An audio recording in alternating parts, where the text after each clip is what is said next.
Bismillahirrahmanirrahim. Assalamualaikum warahmatullahi wabarakatuh. Perkenalkan, nama saya Zira Rizkyani Fauziah dari kelas 12 IJAB.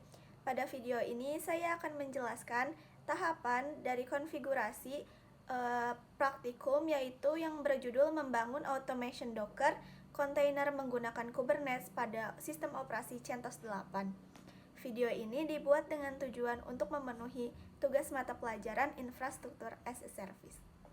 Jadi tujuan untuk membangun automation Docker container pada Kubernetes di sistem operasi CentOS itu adalah untuk menyediakan platform terbuka untuk developer dan sistem admin agar bisa membangun, mengemas, dan menjalankan aplikasi dimanapun sebagai sebuah kontainer yang ringan.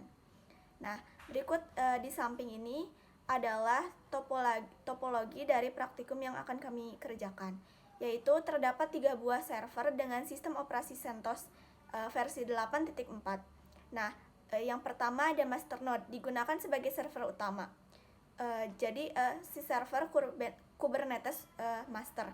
Sementara worker node 1 dan worker node 2 digunakan sebagai Kubernetes node atau worker yang dimana digunakan untuk wadah berjalannya aplikasi-aplikasi atau service. Dengan adanya dua worker node ini, maka ketika terjadi down pada salah satu server, maka aplikasi atau service akan tetap berjalan dengan menggunakan server worker lainnya. Tahapan yang pertama adalah perlunya menginstal upstream untuk CentOS untuk membangun sebuah server. Digunakan perintah yum install -y yum -utils. Kita tunggu. Lalu selanjutnya kita install paket-paket pendukung Docker menggunakan perintah yum y install docker.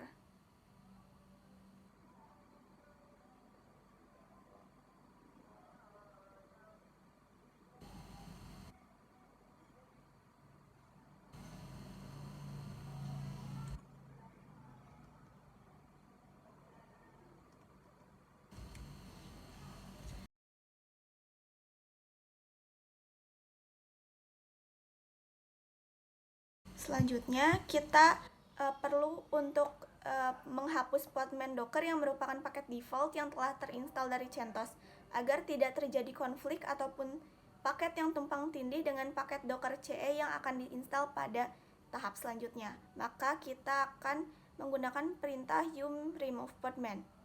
Nah, kita di sini klik Y.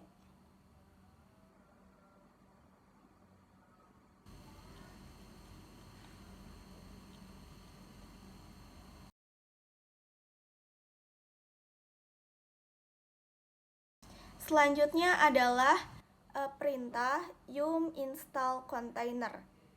Nah, di sini yum install container shell Linux. Di sini kita akan menginstalkan paket service dari container shell Linux.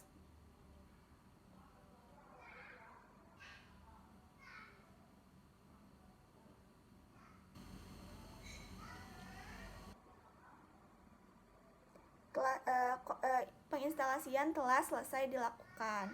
Maka selanjutnya kita akan memasukkan perintah yum module disable container. Nah, perintah ini adalah untuk menonaktifkan service container tools agar tidak tumpang tindih dengan container.io. Nah, selanjutnya kita lihat dnf list docker -ce. Ini adalah paket-paket Docker yang tersedia yang nanti di tahap selanjutnya akan kita install. Selanjutnya dnf install docker ce. Pada tahap ini kita saatnya untuk menginstal layanan atau service Docker CE pada server. Lalu systemctl enable docker untuk memasang layanan Docker CE pada OS sistem operasi CentOS ini. Udah berhasil created.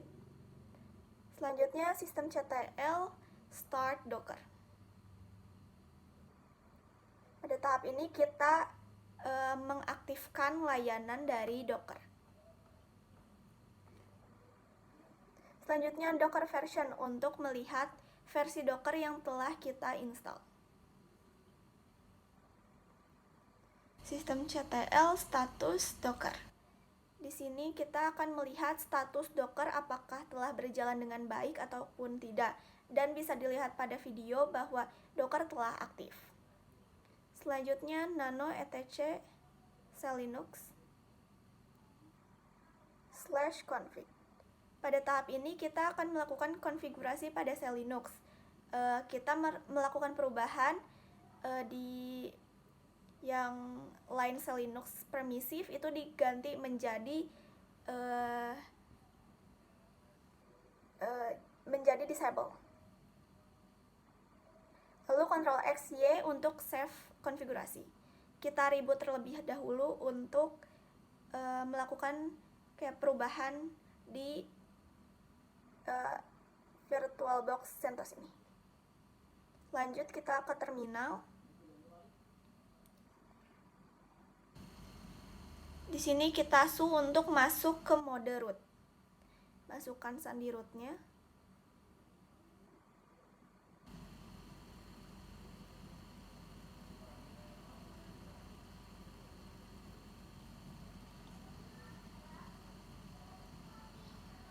Lalu set status, kita lihat status dari Selinux sudah berubah menjadi disable seperti yang telah dikonfigurasi sebelumnya.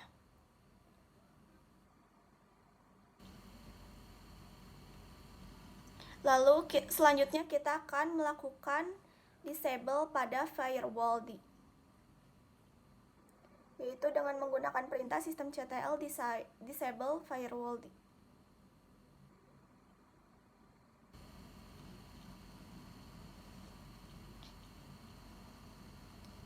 Selanjutnya kita lakukan untuk mengstop perintah firewall-d dengan menggunakan perintah systemctl stop firewall-d.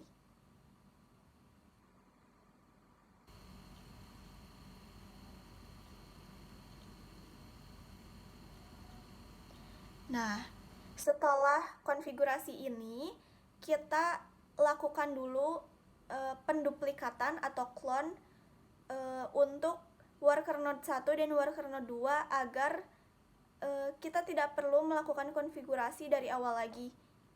Jadi worker node 1 dan worker node 2 telah selesai penginstalan Docker, sehingga lanjut nantinya bisa langsung ke step berikutnya. Proses clone telah berhasil. Nah, lalu kita kembali ke master node.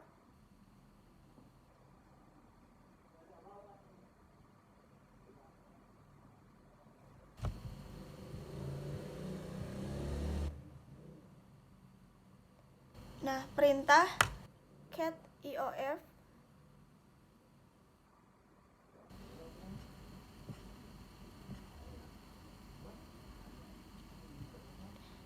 ini merupakan penambahan repositori untuk penginstalan Kubernetes di master node ini.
Nah, setelah melakukan perintah-perintah yang ada di video, itu adalah repositori yang kita ambil dari packagecloud.com. Selanjutnya kita proses instalasi Kubernetes pada server menggunakan perintah yum install kubeadm kubelet kubectl. Lalu selanjutnya kita reboot.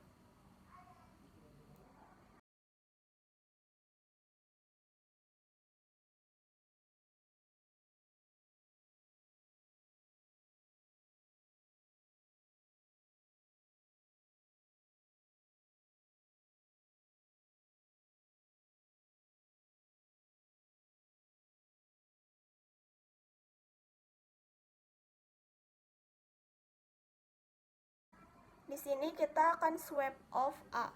Itu tuh untuk mengaktifkan semua layanan dari swap. Lalu perlunya kita remove container konfigurasi dari container. Lalu systemctl restart container untuk merestart layanan dari container. Kita lihat Docker version lagi di sini.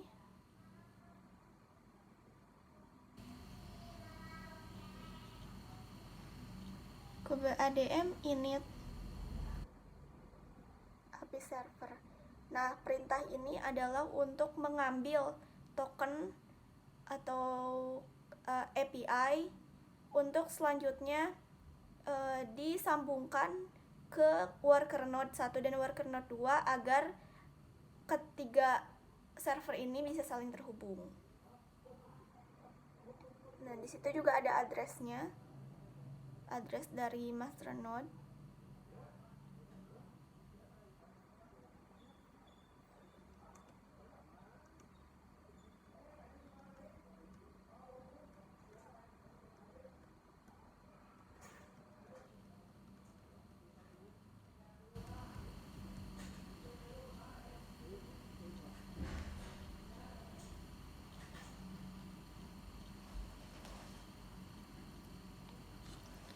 Lalu mkdir p merupakan perintah untuk membuat sebuah direktori baru.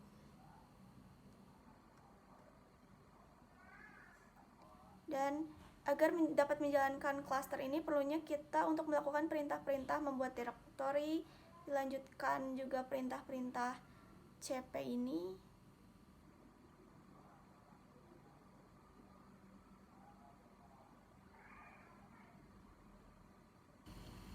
Dan perintah chown.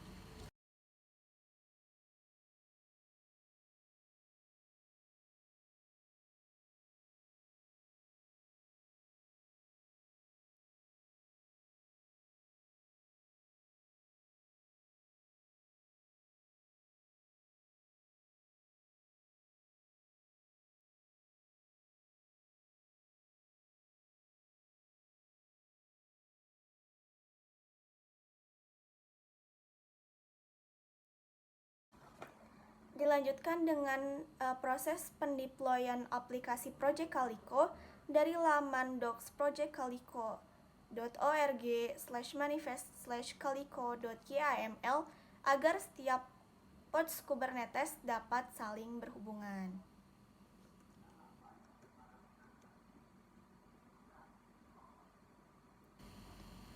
Nah,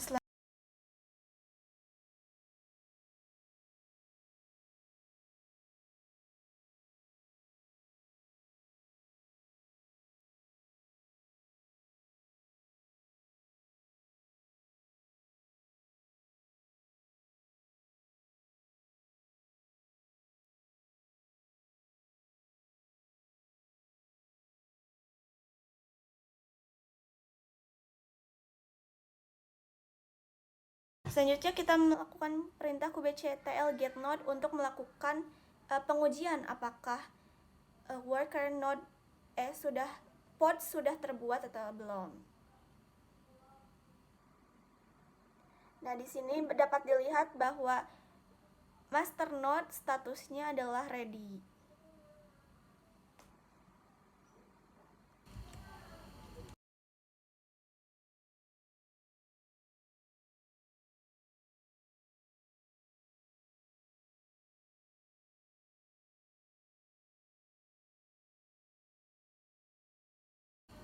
Nah, selanjutnya untuk kita akan melakukan konfigurasi pada worker node. Kita melakukan remote control menggunakan aplikasi putih.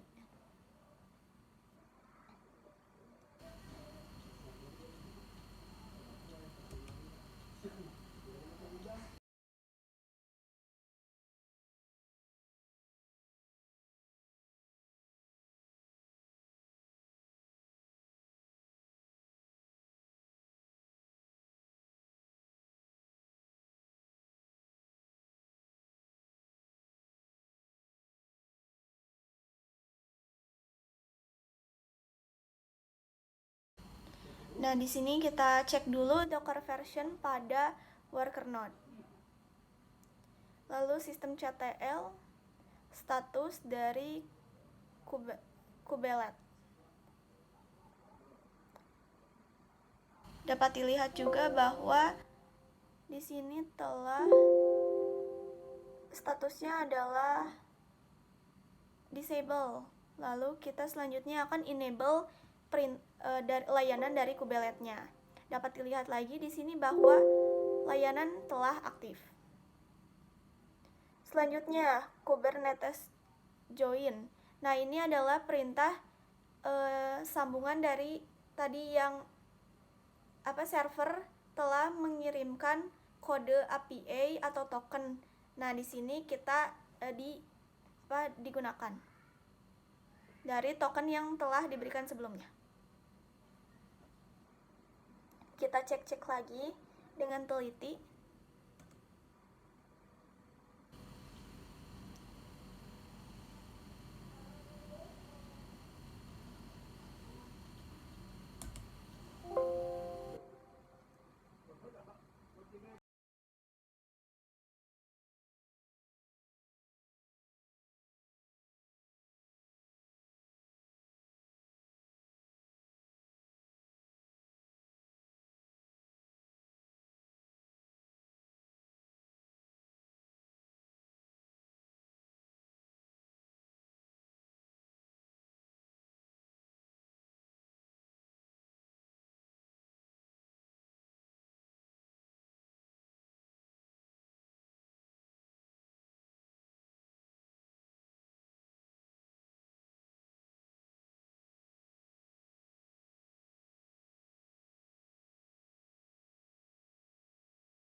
Selanjutnya konfigurasi untuk worker node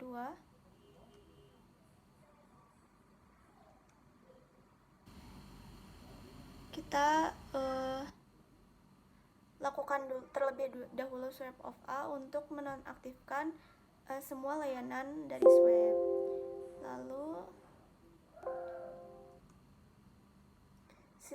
systemctl start kubelet untuk mengaktifkan layanan dari Kubernetes. Kita lihat status dari kubeletnya dan terlihat bahwa running. Nah, di sini dapat terlihat dengan menggunakan cek koneksi dulu ping 888 dan koneksi aman. Lalu selanjutnya di sini juga kubectl get node. Dapat terlihat bahwa di sini ada master node, worker node 1 dan worker node 2 telah ready. Lalu kita membuat file deployment.yaml berekstensi YAML. Selanjutnya adalah proses pendeployan aplikasi web atau file yang sebelumnya telah kita buat, yaitu file deployment YAML ini. Lalu telah berhasil di-deploy. Lalu selanjutnya pembuatan file service YAML yaitu file untuk mendeploy layanan yang akan berjalan.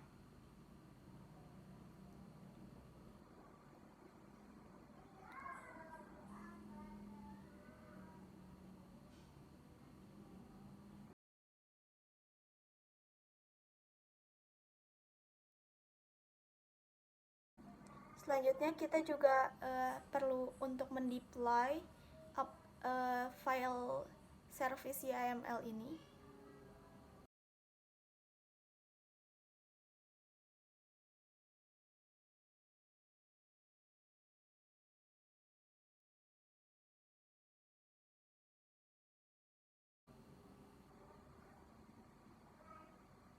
Karena tadi sebelumnya di putih gagal, maka kita coba kembali di yang master.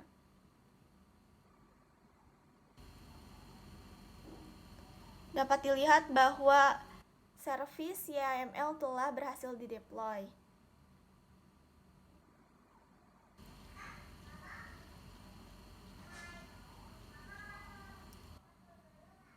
Dapat dilihat telah berhasil dideploy.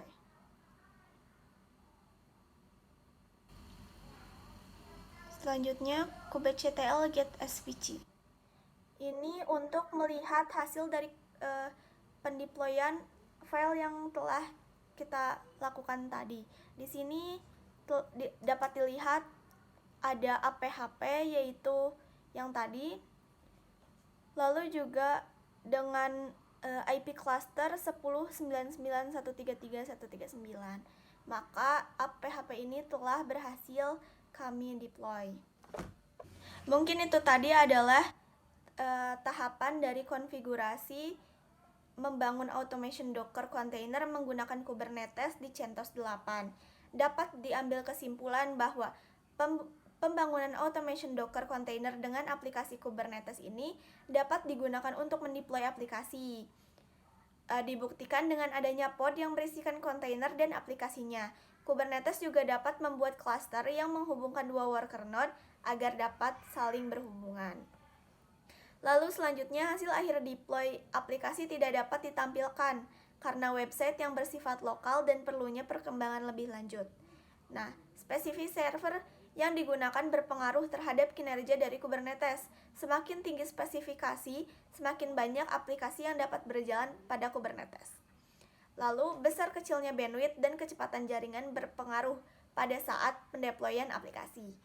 Mungkin sekian video yang dapat saya sampaikan. Mohon maaf atas segala kekurangan.